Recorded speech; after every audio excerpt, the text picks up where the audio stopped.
सबसे पहले हार्ट से, तो हार्ट से अपना असेंडिंग एयोटा आता है। असेंडिंग एयोटा के 3 ब्रांचेस होते हैं। सबसे पहले लेफ्ट साइड में left subclavian, left common carotid, right में आते हैं तो ब्रेकियोसेफेलिक होता है जिसका एक right subclavian, right common carotid. तो फर्स्ट सबसे पहले हम कॉमन कैरोटिड देखते हैं। तो कॉमन कैरोटिड के 2 ब्रांच होते हैं, इंटरनल और एक्सटर्नल कैरोटिड आर्टरी। फिर इंटरनल कैरोटिड आर्टरी जो बेस ऑफ स्कल पे वहाँ पे इंटरनल कैरोटिड कैनाल उसके थ्रू एंटर करती है, बेस ऑफ ब्रेन के पास जाती है।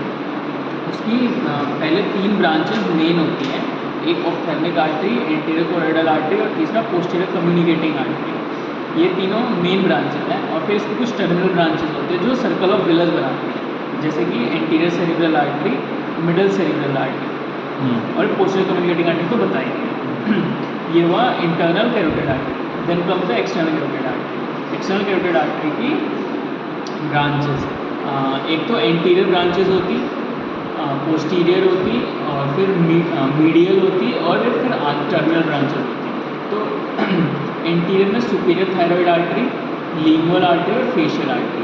पोस्टीरियर में occipital artery, posterior auricular artery और फिर मीडियल में आते तो फेरिंग्स के पास सुपीरियर फेरिंजियल आर्टरी और फिर टर्मिनल ब्रांचेस। तो एक होता मैक्सिलरी और एक होता सुपरफिशियल टेम्पोरल।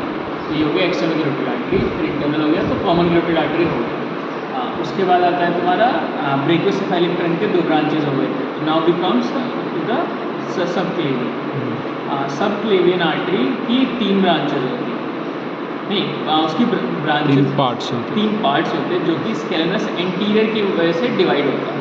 तो vitamin C D, VIT-CD, B से होता है वर्टिब्रल आर्टरी, आई से इंटरनल थोरैसिक आर्टरी, टी से थायरोसर्वाइकल ट्रंक, सी से कोस्टोसर्वाइकल ट्रंक, डी से डॉर्सल स्कैपुलर आर्टरी। फिर आगे का कुछ बाद में देखते हैं। पहले वर्टिब्रल आर्टरी। वर्टिब्रल आर्टरी में जो C6 का फोरामेन ट्रांसवर्सम होता उसके थ्रू असेंड करता up to C1 and then till foramen magnum and then after. तो इसके 4 पार्ट हो गए, up till C6 foramen transversum, then C6 से C1 ट्रैवलिंग डाउन और उसके बाद फिर C1 से लेकर के फोरामेन मैग्नम तक 3rd पार्ट और उसके बाद 4th पार्ट। तो जो अपना वर्टिब्रल आर्टरी होती है उसके जो फोर्थ वाला पार्ट होता है उसके मेन ब्रांचेस होते हैं, वो अपने को याद करना है। एक पाइका सेरिबेलम के लिए, पोस्टीरियर इंफीरियर सेरिबेलर आर्टरी, फिर एक मेडुला के लिए और फिर वो दोनों मिलकर के कंबाइन होते हैं एज बेसिलर आर्टरी और एक cerebral artery, posterior cerebral artery. And बाकी जितने भी हैं उन सबसे स्पाइनल आर्टरीज, मस्कुलर ब्रांचेस कुछ कुछ होते हैं, तो उतना यूजफुल नहीं है, ये काफ़ी। फिर ये हो गया हमारा vertebral artery. Then comes as internal thoracic artery. Internal thoracic artery के यहाँ पे एक होता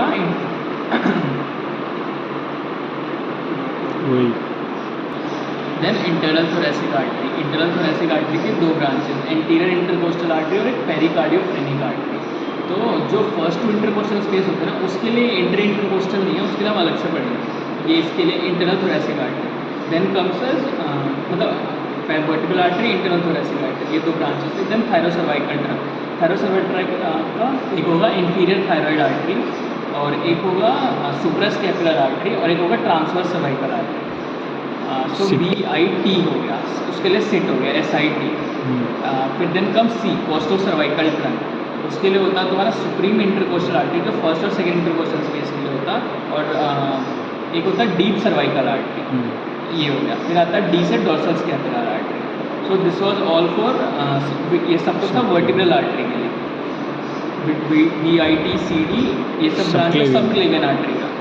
सबक्लेवियन आर्टरी के बाद जो फर्स्ट रिब का आउटर एज होता वहाँ से लेकर के जो टेरिस मेजर का लोअर वाला होता वो पूरा जो होता है उस सेक्शन को बोलते हैं एक्सिलरी आर्टरी। तो वो एक्सिलरी आर्टरी को भी 3 पार्ट में डिवाइड किया जाता है बाय पेक्टोरलिस माइनर। फर्स्ट से 1 ब्रांच, फिर 2 ब्रांच, फिर 3 ब्रांच। फर्स्ट से कौन सा ब्रांच था नहीं आता, सुपीरियर थोरैसिक। फिर एक्सिलरी आर्टरी के 3 पार्ट्स थे।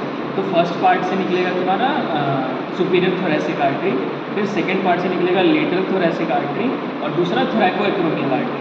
फिर थर्ड पार्ट से ये जो ह्यूमरस होता है उसके लिए ACH PCH anterior circumflex humeral artery, posterior circumflex humeral artery और अंदर सबस्कैपुलरिस मसल होता है सबस्कैपुलर आर्टरी। तो ये हो गया हमारे एक्सिलरी आर्टरी के ब्रांच। फिर आता है ब्रेकियल आर्टरी, जो कि lower border of teres major से आगे कंटिन्यू होता है।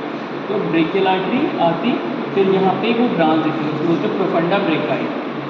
और फिर क्यूबाइटल फोसा तक होता, फिर वो डिवाइड होता है रेडियल आर्टरी और अल्नर आर्टरी। उससे पहले ये जो प्रोफंडा ब्रेकाई है, इसकी दो ब्रांचेज होती हैं, एक रेडियल कोलेटरल और एक मीडियल कोलेटरल। और यहाँ पे जो ब्रेकियल है उससे भी दो ब्रांचेज आते हैं, सुपीरियर अल्नर कोलेटरल और इंफीरियर अल्नर कोलेटरल। फिर अल्नर जो यहाँ पे डिवाइड हुआ रेडियल और अल्नर में, फिर अल्नर से दो ब्रांच मिलेंगे, एंटीरियर और posterior. Ulnar recurrent artery, anterior वाला इंफीरियर के साथ एनास्टोमोसिस करेगा और पोस्टीरियर वाला सुपीरियर के साथ, जो हम एल्बो के एनास्टोमोसिस करते थे। और इसके अलावा एक और ब्रांच निकलेगी जिसको बोलते हैं इंटरओशियस, जो एंटीरियर और पोस्टीरियर होता है। और एक और होता है रेकरेंट वाला, जो कि पता है ना प्रोफंडा ब्रेकाई से दो ब्रांच होगी, हमारा रेडियल और मीडियल। मीडियल वाला इंटरओशियस से एनास्टोमोसिस करेगा। अब बचा कौन सा, रेडियल वाला, जो प्रोफंडा वाला है उसका रेडियल ब्रांच बचा।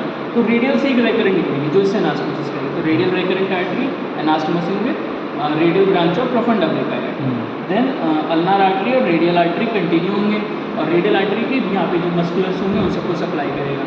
फिर यहाँ पे दोनों ही सप्लाई करते as palmar collateral and dorsal carpal हाँ sorry palmar carpal dorsal carp, ये दोनों से ही ब्रांचेज आती है, तो ज्वाइन हो जाती है, ये मतलब अपने एनास्टोमोसिस। उसके बाद जो तुम्हारा रेडियल होता, वो रेडियल एज कंटिन्यू होता डीप, एंड एक ब्रांच होता है सुपरफिशियल, जो कि अल्ना के मेन ब्रांच होता है, जो कि सुपरफिशियल होता है, वो इसे एनास्टोमोसिस करता है, सुपरफिशियल पाल्मारा। और रेडियल का जो डीप वाला जो कि उसका मेन है, तो अल्ना का एक ब्रांच होता है वो डीप वाला होता है, अल्ना का एक ब्रांच जो कि डीप अल्ना वाला है, वो जो रेडियस का जो मेन ब्रांच है उसके डीप से एनास्टोमोसिस करेगा। तो यहाँ पे बनेगा डीप पाल्मारा जो सुपरफिशियल पाल्मारा।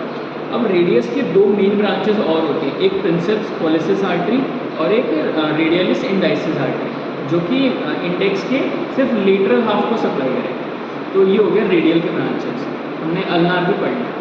अब जो हमारे हैं ना ये सुपरफिशियल पाल्मारास और डीप पाल्मारास, इनकी ब्रांचेस पढ़ेंगे। तो सुपरफिशियल पाल्मारास से ब्रांचेस निकलते हैं, इनको बोलते हैं कॉमन डिजिटल आर्टरीज। और फिर वो जैसे यहाँ पे आएंगे ना इंटरवेब स्पेसेस में, फिर यहाँ पे आएंगे वो दो पार्ट में डिवाइड हो जाएंगे, तो प्रॉपर डिजिटल आर्टरीज, तो ये सबको सप्लाई करेंगे। उसके अलावा ये सुपरफिशियल हो गया। अब डीप वाला, तो डीप वाला क्या करेगा, पहले तो यहाँ पे मेटाकार्पल आर्टरीज देगा, और एक और आर्टरी देगा जो इंटरओशियाई होगा ना फर्स्ट वाला, उसके पियर्स करके वो पीछे की तरफ जाएगा, उसको बोलते हैं हम परफोरेटर आर्टरी, तो हो जाएगा वो सप्लाई करेगा।